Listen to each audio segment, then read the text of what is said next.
We give thanks to Almighty Allah for everything. Let me quickly tell you a joke first. There's somebody from my village who went to buy a standing fan from the market. And he asked that it should be tested before he would take it home. So as they plugged it and switched on, the fan was blowing. And the breeze was so much, was enjoying it. And the boy said, stop it. He said, well, you said we should test it. He said, yes, stop it because I don't want the breeze to finish. I don't want the breeze, the air coming from the fan, I don't want it to finish while you are testing it. It's too much like that. Reduce it, switch off. So I don't finish by the time I get home. So they told him that it doesn't finish, it keeps doing that. I said, but where is it stored? Inside the fan. He actually thought it is the fan that brings the air. I said it's from my village, so I won't tell you who my village is. But you all agree that he was wrong, right? For thinking that the breeze was made by the fan. So where did the breeze come from? Where did the air come from? Does anybody know? Sometimes it comes gently, blowing you, caressing you gently. Cool breeze, gentle breeze. Making the plants to swing from right to left. Sometimes causing the trees to almost like dance.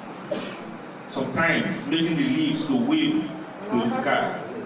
Greeting the passing by clouds that are also being herded by the wind itself. Pregnant clouds being moved and herded like animals to a place where they will deliver and they will give birth to showers of rain. Breeze, cool, useful. Sometimes it can be very harsh, blowing with torrents. You call it tsunami sometimes. And you see how it will plug off the whole tree, roots and all. And how it will turn everything upside down that it meets in its way. Sometimes it can be very gentle. Sometimes it can be very torrential. That's the breeze. Where does it come from? From the west, from the east, from the north, from the south. It comes from many places and no place at all. But we can feel it when it is around. Have you seen the wind before? You can't see the wind itself. You can only see it by virtue of what it carries with it. So if somebody asks you, what is the color of the wind?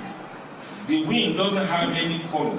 It's only the color of whatever it carries with it that it assumes. And now, let me ask you, what is the smell of the wind? Does the wind have any smell? It doesn't have any smell. The smell of the wind is determined by where the wind has passed through before reaching your nose.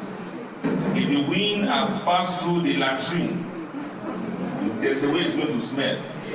If the wind has passed through the flower garden, there's a way it smells.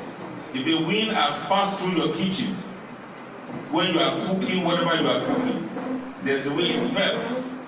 Some winds, when they have passed through our throats, they have stayed in our stomachs, and they come out at the other side.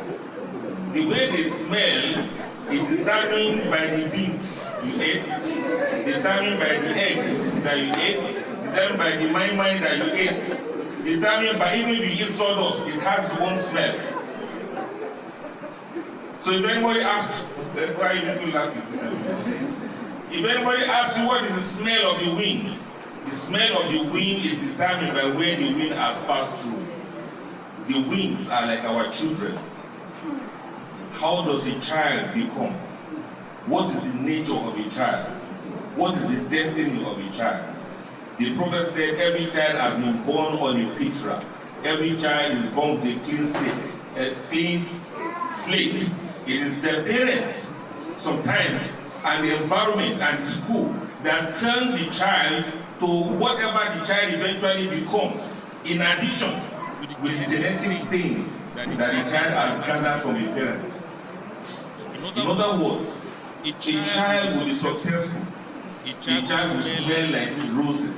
A child will have fragrance if you allow the child to pass through a flower garden that has the roses, that has the lavenders, that has the forget-me-nots, that has the tulips. All sweet smells that is the breeze will pass through is what will determine what the breeze eventually come out to be.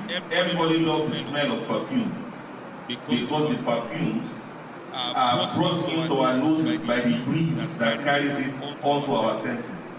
In other words, what these children become lies so much on we, the parents, that the children pass through. A child that is psychopath, a child that is destructive, a child that is disruptive, a child that is an enemy of the state, a child that is an enemy of every other person. That child must have been born by some parents. No child was downloaded through the internet. Who are these parents that brought up this kind of children? Who are the members of the community from which the child has grown? What school did the child pass through?